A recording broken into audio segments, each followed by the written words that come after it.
यह उस समय की कहानी है जब मुंबई में अंडरवर्ल्ड का सिक्का जमा नहीं था, लेकिन उसकी नींव जरूर पड़ गई थी। 70 के दशक के शुरुआती सालों में सब्बिर और दाऊद दोनों भाई हाजी मस्तान के साथ काम करने लगा था, लेकिन जिस सलीके का काम उस समय हो रहा था, यह दोनों भाई उससे कुछ अलग करना चाहता था, जिसमें रिस्क था, आपसी मतभेद था और भारी गैंगवॉर का खतरा भी। लेकिन फिर भी ये दोनों भाई खुद को ऊपर रखने के चक्कर में कुछ भी करने को तैयार थे। इस समय तक का डिसीजन दाऊद का नहीं होता था, क्योंकि वह छोटा था, इसीलिए गैंग का फैसला सब्बिर खुद लेता था। लेकिन सब्बिर कहां तक पहुंच पाया और उसका अंत कैसे हुआ, यह सब देखेंगे हम आज के इस वीडियो में पूरे विस्तार से। नमस्कार, मेरा नाम है प्रशांत और आप देख रहे हैं बेजोरजोरा.com का यूट्यूब चैनल। 70 के दशक का अंतिम कुछ साल, इन दिनों बम्बई अंडरवर्ल्ड का स्मगलिंग वाला शुरुआती दौर अपनी आखिरी सांसें ले रहा था। इसी आखिरी दौर में दो गैंग ऐसे थे जो मुकाबला करना चाहते थे और एक गैंग ऐसा था जो सुलह करवाना चाहता था। दो गैंग में एक था पठान गैंग, जिसका मुखिया करीम लाला था, और दूसरा था सब्बिर गैंग, जिसे दाऊद गैंग के नाम से भी जाना जाता है। वहीं सुलह कराने वाले गैंग में हाजी मस्तान का गैंग था, जिसमें खुद हाजी मस्तान चाहते थे कि सब आराम से काम करे और खून खराबा बिल्कुल ना हो, लेकिन नए लड़कों को ये मंजूर नहीं था। एक दूसरे को रास्ते से हटाकर वो एक दूसरे से किसी भी कीमत पर आगे निकलना चाहते थे। यहीं से गैंग वॉर शुरू हुआ था। सब्बिर वाला कहानी पठान गैंग को जाने बिना पूरा नहीं हो सकता है। पठान गैंग का मुखिया था करीम लाला। जहां हाजी मस्तान उसूल पसंद आदमी था, वहीं करीम लाला ज़्यादा उसूल पसंद नहीं था। जो उसे थोड़ा सा भी डिस्टर्ब करता था, करीम लाला उसे सबक सिखाना जानते थे। यह बात बम्बई अंडरवर्ल्ड में सभी को मालूम था। लेकिन दाऊद था अल्हड़ किस्म का आदमी। तब उसका भाई सब्बिर गैंग का मुखिया हुआ करता था, जो जगह जगह मामला फंसाते रहता था। खास करके उसके निशाने पर पठान गैंग के लोग रहते थे। इससे पठान गैंग को बहुत ज़्यादा मुश्किल होने लगी। पठान गैंग और दाऊद गैंग में अक्सर गैंग वॉर होता रहता था, क्योंकि पठान गैंग का करीम लाला हाजी मस्तान के साथ हुए गैंग वॉर नहीं करने के समझौते को लेकर मजबूर था। इसीलिए उसे चाहिए था कोई ऐसा बाहरी आदमी जो दाऊद गैंग को ठिकाने लगा सकता था। इस बीच क्या हुआ कि सब्बिर का फादर पुलिस में था, इसीलिए उसने पुलिस को भी अपने साथ मिलाने का सोचा। फिर सब्बिर ने पुलिस के पास प्रस्ताव रखा कि पठान गैंग के लोगों को वह मारेगा जिसमें उसको पुलिस की हेल्प चाहिए। पुलिस को भी शहर साफ रखना था, इसलिए वह भी ना चाहते हुए हामी भर दी।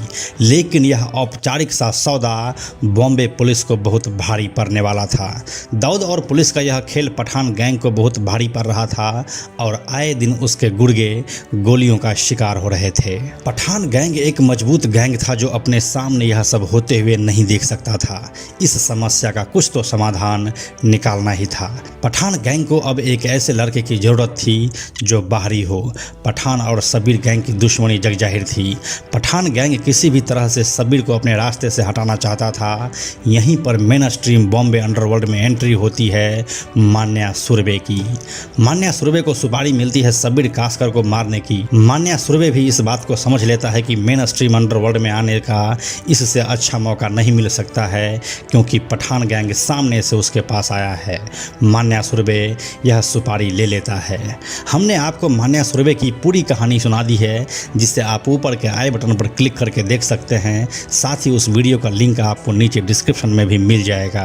अब मान्या सुरभे पठान गैंग के साथ था और सब्बिर के साथ लुका छुपी का खेल शुरू हो चुका था। उसी दौरान मान्या को पता चला सब्बिर के अफेयर के बारे में। मान्या सुरभे के साथ पठान गैंग का अमीर जादा और आलमजेब था, जो लगातार सब्बिर के एक्टिविटी पर ध्यान रखे हुआ था। तभी एक दिन पता चलता है कि सब्बिर अपनी गर्लफ्रेंड के साथ बाहर निकलने वाला है। उसकी गर्लफ्रेंड एक तवायफ थी जो साउथ बॉम्बे के मशहूर रेड लाइट एरिया कमाठीपुरा में रहती थी।